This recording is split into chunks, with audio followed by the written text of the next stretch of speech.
ആകാശവാണി.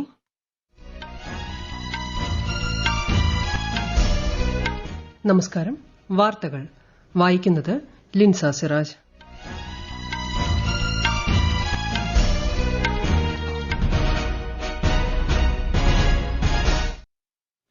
പ്രധാന വാർത്തകൾ. ജൈവ വൈവിധ്യം സംരക്ഷിക്കുന്നതിന് രാജ്യത്തെ പൌരന്മാർക്ക് പ്രതിബദ്ധതയുണ്ടെന്ന് പ്രധാനമന്ത്രി നരേന്ദ്രമോദി. പ്രധാനമന്ത്രിയുടെ അധ്യക്ഷതയിൽ കേന്ദ്രമന്ത്രിമാരുടെ യോഗം ന്യൂഡൽഹിയിൽ ചേർന്നു. ഇന്ത്യയിലെ അതിദാരിദ്ര്യം ഇല്ലാതാക്കാൻ കേന്ദ്ര സർക്കാരിന്റെ ശക്തമായ നയം സഹായിച്ചതായി അമേരിക്കൻ ഏജൻസിയുടെ റിപ്പോർട്ട്. സാങ്കേതികവിദ്യയുടെ ഗുണങ്ങൾ സമൂഹത്തിനാകെ ലഭിക്കുന്നുവെന്ന് സംസ്ഥാന സർക്കാർ ഉറപ്പാക്കുമെന്ന് മുഖ്യമന്ത്രി പിണറായി വിജയൻ. രാജ്യത്ത് പൾസ് പോളിയോ തുള്ളിമരുന്ന് വിതരണം പുരോഗമിക്കുന്നു. കേരളത്തിൽ പരിപാടിയുടെ ഉദ്ഘാടനം മന്ത്രി വീണ ജോർജ് നിർവഹിച്ചു. വനിതാ പ്രീമിയർ ലീഗ് ക്രിക്കറ്റിൽ ഇന്ന് ഗുജറാത്ത് ജയന്റ്സ് ഡൽഹി ക്യാപിറ്റൽസിനെ നേരിടും. വാർത്തകൾ വിശദമായി. ലോക വന്യജീവി ദിനത്തിൽ വന്യജീവി സ്നേഹികളെ ആശംസ അറിയിച്ച് പ്രധാനമന്ത്രി നരേന്ദ്രമോദി. ജൈവ വൈവിധ്യം സംരക്ഷിക്കുന്നതിന് രാജ്യത്തെ പൌരന്മാർക്ക് പ്രതിബദ്ധതയുണ്ടെന്നും അദ്ദേഹം പറഞ്ഞു. വന്യജീവി സംരക്ഷണ മേഖലയിൽ പ്രവർത്തിക്കുന്ന എല്ലാവർക്കും പ്രധാനമന്ത്രി പിന്തുണ അറിയിച്ചു. കേന്ദ്ര വനം പരിസ്ഥിതി മന്ത്രി ഭൂപേന്ദർ യാദവും ആശംസകൾ നേർന്നു. പ്രധാനമന്ത്രി നരേന്ദ്രമോദിയുടെ നേതൃത്വത്തിൽ വന്യജീവി സംരക്ഷണത്തിനും മനുഷ്യരുടെയും മൃഗങ്ങളുടെയും സഹവർത്തിത്വം ഉറപ്പാക്കാനും ഡിജിറ്റൽ സംവിധാനം ഉപയോഗിക്കുന്നുണ്ടെന്നും കേന്ദ്രമന്ത്രി വ്യക്തമാക്കി. 2013 UN പൊതുസഭാ പ്രമേയത്തെ തുടർന്ന് 2014 മുതലാണ് മാർച്ച് 3 വന്യജീവി ദിനമായി ആചരിക്കുന്നത്. ഭൂമിയിൽ മനുഷ്യന്റെ നിലനിൽപ്പ് പ്രാപ്തമാക്കുന്ന ജൈവ വൈവിധ്യത്തെ സംരക്ഷിക്കുന്നതിനുള്ള സുശക്തമായ ശ്രമങ്ങൾ തുടരുന്നത് ലക്ഷ്യമിട്ടാണ് ലോക വന്യജീവി ദിനം ആചരിക്കുന്നത്. മനുഷ്യരെയും ഭൂമിയെയും ബന്ധിപ്പിക്കുന്നു വന്യജീവി സംരക്ഷണത്തിൽ ഡിജിറ്റൽ നൂതനാശയങ്ങളുടെ സാധ്യതകൾ എന്നതാണ് 2024 പ്രമേയം. പ്രധാനമന്ത്രി നരേന്ദ്രമോദിയുടെ അധ്യക്ഷതയിൽ കേന്ദ്രമന്ത്രിമാരുടെ യോഗം ന്യൂഡൽഹിയിൽ ചേർന്നു. ഡൽഹിയിലെ സുഷമ സ്വരാജ് ഭവനിൽ നടക്കുന്ന യോഗത്തിൽ നിരവധി കേന്ദ്രമന്ത്രിമാർ പങ്കെടുത്തു. മോദി സർക്കാരിന്റെ രണ്ടാം ഭരണകാലയളവിലെ മന്ത്രിതല സമിതിയുടെ അവസാന യോഗമായിരിക്കും ഇതെന്ന് അനുമാനിക്കപ്പെടുന്നു. ഏപ്രിൽ മെയ് മാസങ്ങളിലായി ലോക്സഭാ തെരഞ്ഞെടുപ്പ് നടക്കുമെന്നാണ് പ്രതീക്ഷ. ഇന്ത്യയിലെ അതിദാരിദ്ര്യം ഇല്ലാതാക്കാൻ കേന്ദ്ര സർക്കാരിന്റെ ശക്തമായ നയം സഹായിച്ചതായി അമേരിക്കൻ ഏജൻസിയുടെ റിപ്പോർട്ട്. കഴിഞ്ഞ ദശകത്തിൽ ഇന്ത്യയിലെ എല്ലാവരെയും ഉൾക്കൊള്ളുന്ന തരത്തിൽ ശക്തമായ വളർച്ചയ്ക്കും നയം കാരണമായെന്ന് തിങ്ക് ടാങ്ക് ബ്രൂക്കിംഗ്സ് ഇൻസ്റ്റിറ്റ്യൂഷൻ എന്ന ഏജൻസി തയ്യാറാക്കിയ റിപ്പോർട്ടിൽ വ്യക്തമാക്കുന്നു. ശൌചാലയങ്ങളുടെ നിർമ്മാണത്തിനായുള്ള ദേശീയ ദൌത്യവും വൈദ്യുതി, ആധുനിക പാചക ഇന്ധനം, പൈപ്പ് വെള്ളം എന്നിവ എല്ലാവർക്കും ഉറപ്പാക്കാനുള്ള ശ്രമങ്ങളും റിപ്പോർട്ടിൽ പരാമർശിച്ചിട്ടുണ്ട്. അതിദാരിദ്ര്യ നിർമ്മാർജ്ജനം മികച്ച വികസന ദൃഷ്ടാന്തമാണെന്നും റിപ്പോർട്ടിൽ പറയുന്നു. രാജ്യവ്യാപകമായി പൾസ് പോളിയോ തുള്ളിമരുന്ന് വിതരണം പുരോഗമിക്കുന്നു. 5 വയസ്സിന് താഴെയുള്ള കുട്ടികൾക്കാണ് പോളിയോ പ്രതിരോധ മരുന്ന് നൽകുന്നത്. കേരളത്തിൽ തുള്ളിമരുന്ന് വിതരണ പരിപാടിയുടെ സംസ്ഥാനതല ഉദ്ഘാടനം പത്തനംതിട്ട ചെന്നീർക്കര കുടുംബാരോഗ്യ കേന്ദ്രത്തിൽ മന്ത്രി വീണ ജോർജ് നിർവഹിച്ചു. സംസ്ഥാനത്ത് വാക്സിൻ നയം നടപ്പാക്കാൻ സർക്കാർ ആലോചന തുടങ്ങിയതായി ആരോഗ്യമന്ത്രി പറഞ്ഞു. വിശദാംശങ്ങളുമായി ആകാശവാണി പത്തനംതിട്ട ജില്ലാ പ്രതിനിധി ശ്രീജി ശ്രീധർ.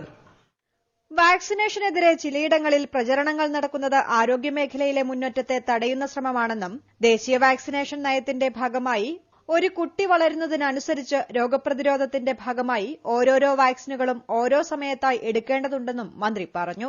സംസ്ഥാനത്തെ 5 വയസ്സുവരെയുള്ള 23,28,258 കുഞ്ഞുങ്ങൾക്കാണ് പ്രത്യേകം സജ്ജീകരിച്ച ബൂത്തുകൾ വഴി വൈകിട്ട് 5 വരെ പോളിയോ തുള്ളിമരുന്ന് നൽകുന്നത്.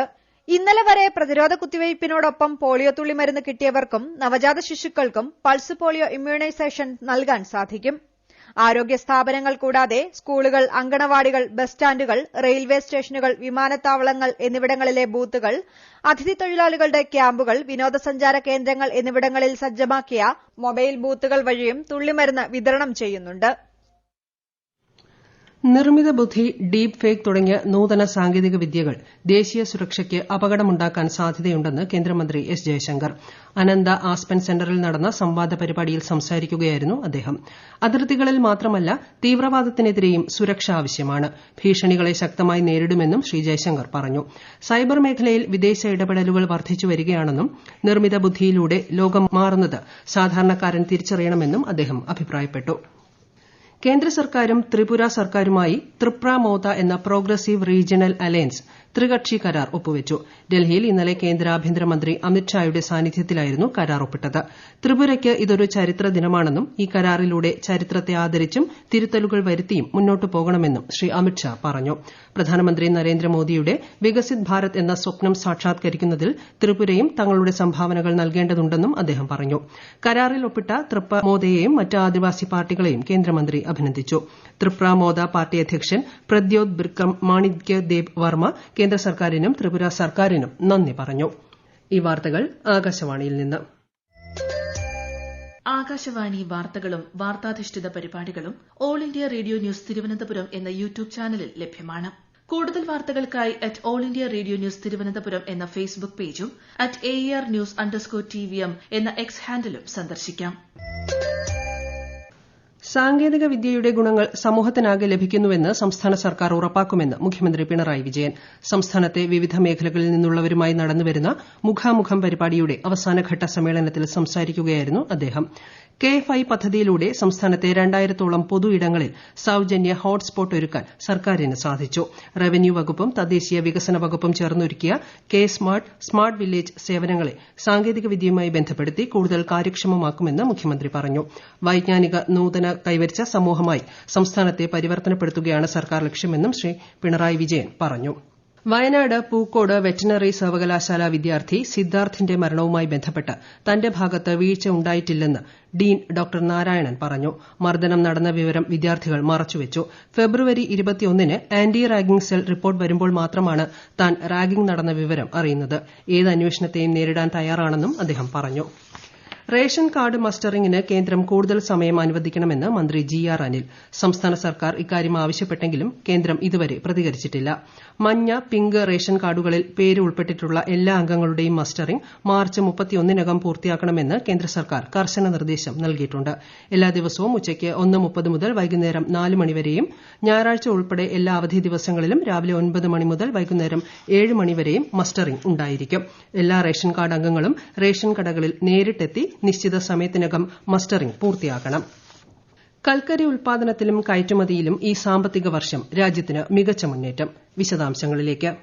2023 ഏപ്രിൽ 1 മുതൽ 2024 ഫെബ്രുവരി 29 വരെയുള്ള കാലയളവിലെ കൽക്കരി മന്ത്രാലയത്തിന്റെ റിപ്പോർട്ടിലാണ് കൽക്കരി മേഖലയിലെ പുരോഗതി വ്യക്തമാക്കുന്നത്. ഈ കാലയളവിൽ കൽക്കരി ഉൽപാദനം 126.80 ദശലക്ഷം മെട്രിക് ടണ്ണായി വർദ്ധിച്ചു. മുൻ സാമ്പത്തിക വർഷത്തെ ഇതേ കാലയളവിനെ അപേക്ഷിച്ച് യഥാക്രമം 27.06% വർധനവുണ്ട്. 128.88 മെട്രിക് ടൺ കൽക്കരി കയറ്റുമതി ചെയ്യാനായി. ഈ വിഭാഗത്തിൽ 29.14% വർധനവാണ് ഉണ്ടായത്. 2024 ഫെബ്രുവരി മാസത്തിൽ മാത്രം കൽക്കരി ഉൽപാദനത്തിലും കയറ്റുമതിയിലും യഥാക്രമം 14.85 മെട്രിക് ടണ്ണും 19.95 മെട്രിക് ടണ്ണും വർധനവുണ്ടായി. 2024 ഫെബ്രുവരി 29 വരെയുള്ള കണക്ക് പ്രകാരം 54 കൽക്കരി ഖനികളാണ് പ്രവർത്തനത്തിലുള്ളത്. News desk Akashvani. വനിതാ പ്രീമിയർ ലീഗ് ക്രിക്കറ്റിൽ ഇന്ന് ഗുജറാത്ത് ജയന്റ്സ് ഡൽഹി ക്യാപിറ്റൽസിനെ നേരിടും. രാത്രി 7:30-നാണ് മത്സരം. ബംഗളൂരുവിലെ M. ചിന്നസ്വാമി സ്റ്റേഡിയത്തിൽ ഇന്നലെ നടന്ന മത്സരത്തിൽ റോയൽ ചലഞ്ചേഴ്സ് ബാംഗ്ലൂരിനെ 7 വിക്കറ്റിന് മുംബൈ ഇന്ത്യൻസ് പരാജയപ്പെടുത്തി.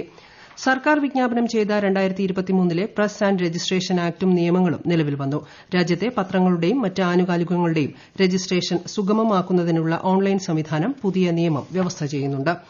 ലോക ടെസ്റ്റ് ചാമ്പ്യൻഷിപ്പിന്റെ പോയിന്റ് പട്ടികയിൽ ഇന്ത്യ ഒന്നാമതെത്തി. ഇന്ത്യ ഇംഗ്ലണ്ട് ടെസ്റ്റ് പരമ്പരയിലെ 5ാമത്തെയും അവസാനത്തെയും മത്സരം ഈ മാസം 7-ന് ഹിമാചൽ പ്രദേശിലെ ധർമ്മശാലയിൽ നടക്കും. പരമ്പരയിൽ 3-1-ന് ഇന്ത്യ മുന്നിലാണ്. ISL-ൽ ഇന്ന് ചെന്നൈയിൻ FC ഒഡീഷ FCയെ നേരിടും. രാത്രി 7:30-ന് ചെന്നൈയിലാണ് മത്സരം. ഇസ്രായേൽ ഹമാസ് സംഘർഷത്തിൽ ദുരിതമനുഭവിക്കുന്ന ഗസയ്ക്ക് അമേരിക്കയുടെ സഹായം.